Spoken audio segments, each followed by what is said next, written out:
घटित होती है, मन उसका अनुभव करता है, वो अनुभव करने के बाद वो उसकी ओर चलना शुरू करता है। तो यहाँ पर यही श्री कृष्ण ने कहा कि जब कोई कार्य करता है तो उसके मध्य में 3 चीज़ रहती है, ज्ञान, ज्ञेय और ज्ञाता। यहाँ पर श्री कृष्ण कहते हैं ये 3 चीज़ें बहुत महत्वपूर्ण हैं कि आपने कोई चीज़ को सुना, सुनने के बाद आपने उसको फिर अंदर मंथन किया, आपने उसको सोचा, आप ये सोचते हैं कि इस चीज़ से मुझे क्या चीज़ प्राप्त होगी, क्या नहीं होगी, कैसा होगा। अगर किसी के बारे में आपने कोई चर्चा सुनी है कि ये व्यक्ति सुंदर है, तो आप देखिए, आप उसको देखने बहुत बाद में जाओगे। सबसे पहले आपके मन में वो उसका एक छवि बनने लग जाएगी, एक कल्पना बनने लग जाएगी कि वो ऐसा होगा। तो ऐसी जो क्रिया होती है, तो भगवान कहते हैं ये प्रेरणा है, इसके बगैर कर्म नहीं बन सकता। पहले जो भी कर्म है वो श्री कृष्ण कहते हैं आपके मन में घटित होता है, मन उसका अनुभव करता है, और जब अनुभव करने के बाद श्री कृष्ण कहते फिर जा करके वो कर्म बनता है, फिर बाद में वो जाता है शरीर जो आपका है। तो श्री कृष्ण कहते हैं ये देह तो बाद में कार्य करने जाती है, पहले वो कार्य मन करता है। तो यहाँ पर श्री कृष्ण कहते हैं इस तरीके से ये क्या है, ये कर्म के संगठक है। यहाँ पर भगवान ने कर्म संग्रह है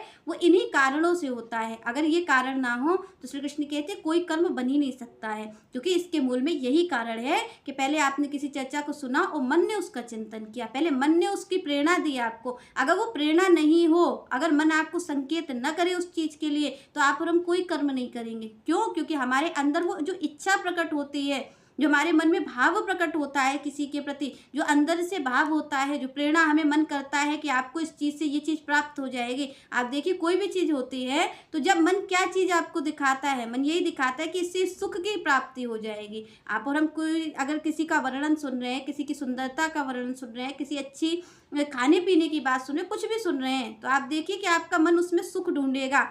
वो आपको वो जो सुख है, जो सुख को उसको आनंद मिला है, सोच करके वो सुख को ही पाने के लिए शरीर पे जाता है कि मुझे इससे सुख की प्राप्ति हो जाएगी। तो श्री कृष्ण कहते हैं ये जो प्रेरणा है ये कहाँ से आती है, ये आपके ही भीतर से आती है। आप कहीं से सुनते हो, उसके बाद आपको प्रेरणा मिलती है। श्री कृष्ण कहते हैं उसके बाद जा करके आत्मा उस कार्य को करती है। चलिए नेक्स्ट